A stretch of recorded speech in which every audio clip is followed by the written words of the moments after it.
Welcome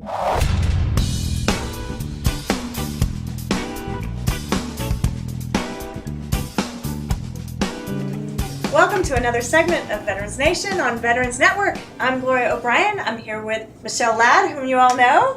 Hey everybody. Hi, And we are so happy to be at the National Veterans Foundation with Kristine Hesse.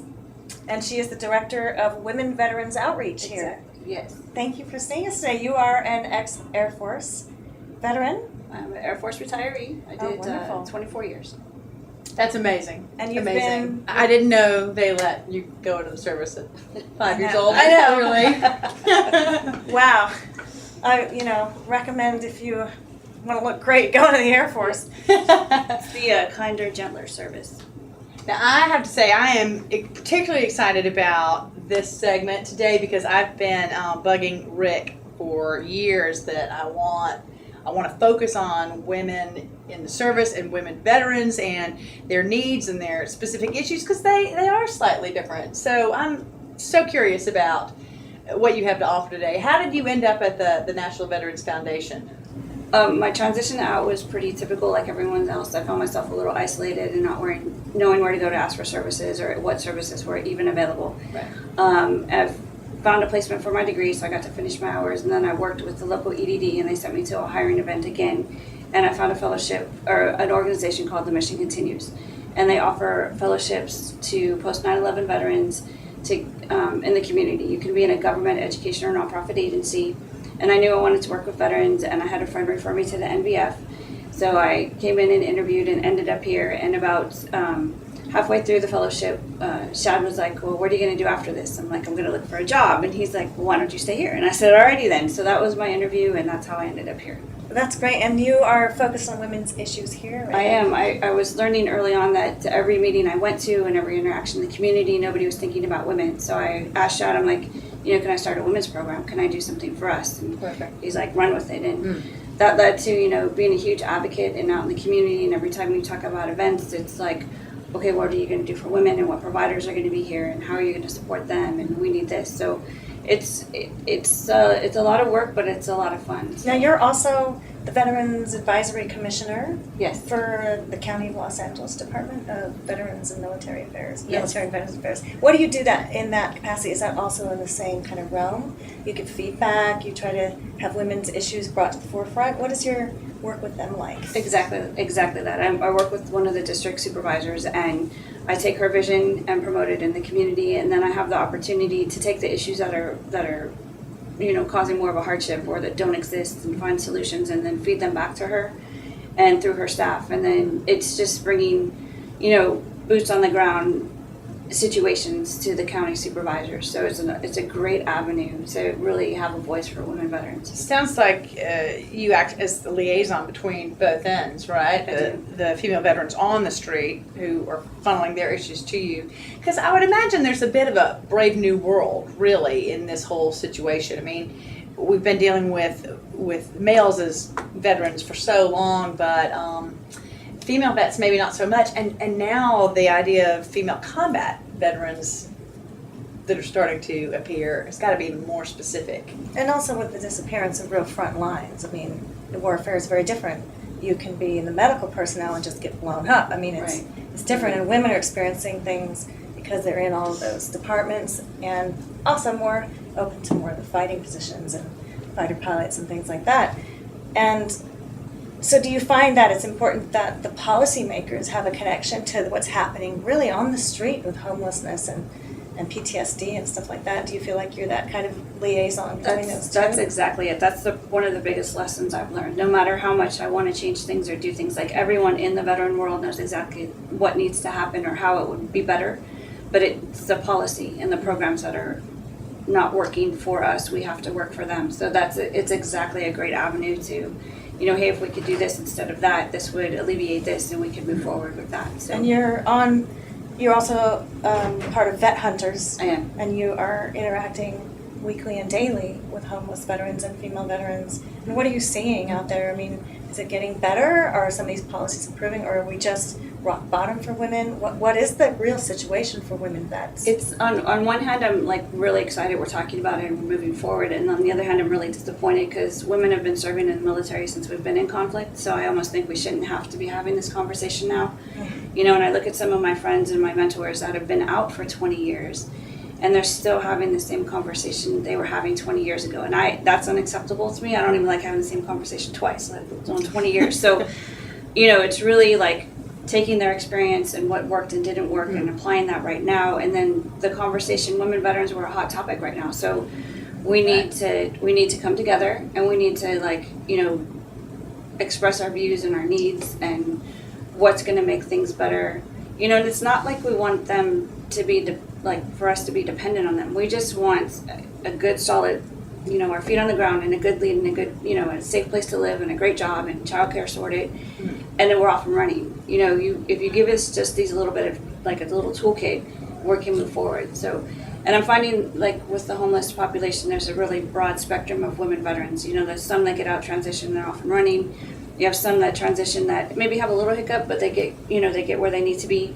But it's something like their car breaks, or they have to spend their rent money on something else, then that leads them into homelessness. And then you have the ones that aren't transitioning well at all, and, you know, can't get their feet firmly on the ground, and, you know, can't find a place to stay, can't get employed.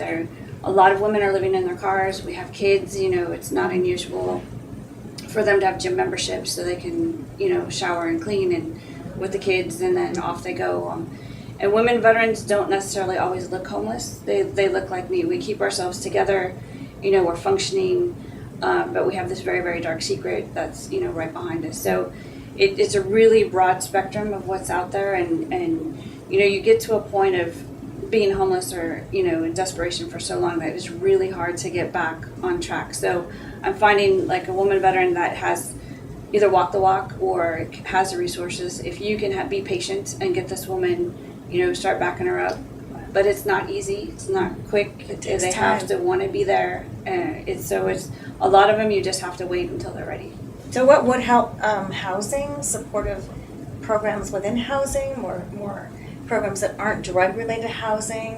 What do you specifically need? More funding, more types of programs, all of the above? Is Everything. all of that? Like, if you asked me, if you were homeless right now with your children, I wouldn't have a place to send you. I don't have a list of 3 shelters that I can call right now and put you in there.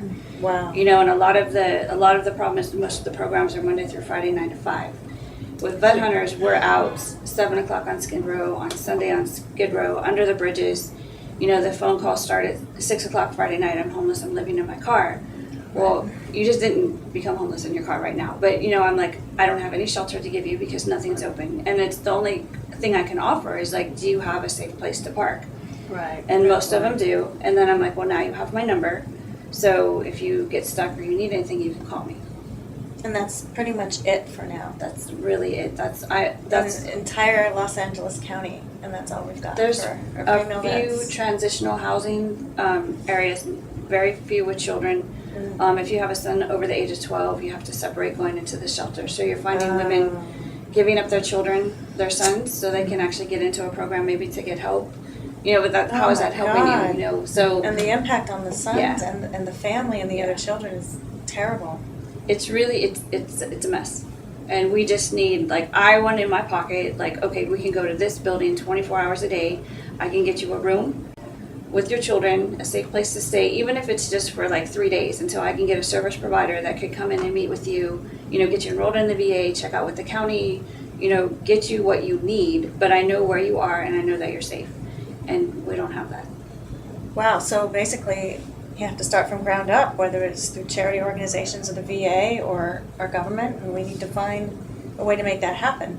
We have the new Prop 41 money that's coming to build the transitional house or supportive homes, but it's 2-3 years in the making. Like, we need something right now, because if we want to, like, stop the swing to being in this homeless mindset for a long time, you need to get them contained and know where they are, and the service providers have to go to them And give them the help they need. The issues seem so concurrent with, you know, in terms of homelessness with our male vets, but the big difference seems to be the families that are affected as well, because it seems like often female vets are the ones who are still caring for children and sometimes young children. It's a really Right, and interesting point. they can even still be caregivers for a spouse and or their parents, so we have that role.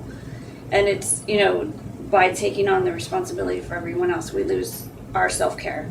So another huge aspect of this is our mental health isn't being addressed, and that directly impacts, like we can fake it for a while, I can get a house, I can get a job, but at some point it's going to bubble up and it's going to cause that huge, tidal wave, whatever, however they handle it. And there's no mental health services are few and far between, and to get into the VA, it's weeks. I could have a breakdown today, and I could get an appointment in 3 weeks to see my therapist. If you're lucky. It's not that helpful, If you're lucky. Okay, I want to get back to your transition to civilian life. What do you think is one of the things that's most helpful to these women as they're making that transition? Because like you said, some of them 20 years of military lifestyle. That's a big switch. How do you transfer those skills? Well, one of the biggest skills that I've brought with me from the military is leadership, and I want to continue to be a leader. And I think a lot of women want to continue to do that as well. We have this great life experience and this, practicing for all this time that we're in the service, and we want to continue to be leaders in the community.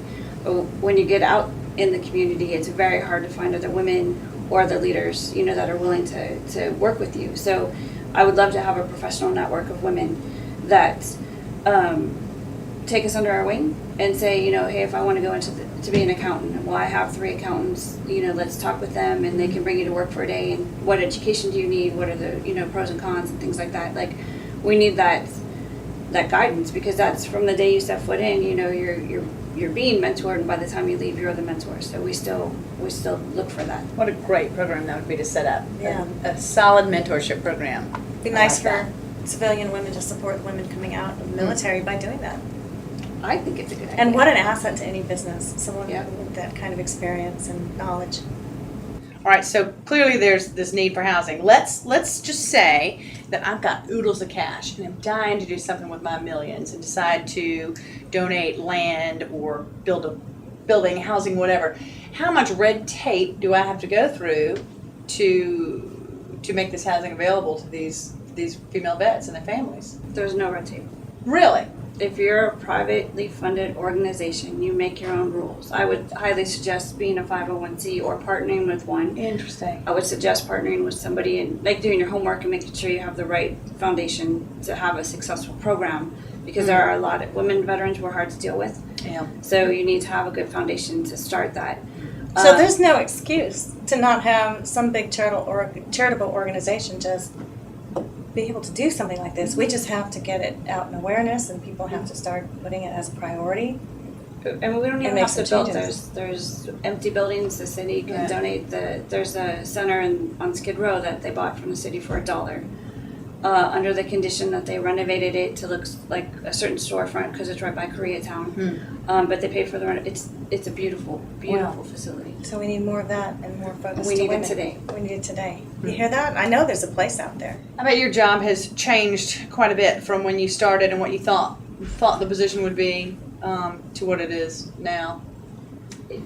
Every day it grows, and I it's been a personal journey, because it's a lot of self-discovery. We talk about the veteran that's transitioning, and I'm that veteran. I just happen to be able to do it around people that all speak the same language, and we're all moving in the same direction. So I kind of say my transition is sugar-coated. If I was in this community, it would be totally different. But it's a, what do I do? I wake up, where do I go and who can I ask? I have my gold pieces in the community, the people that make the system work for the vet, and I know that they're going to be helpful. So I'm like, okay, we're going to call this person at this agency. God we're going to get bless this. them.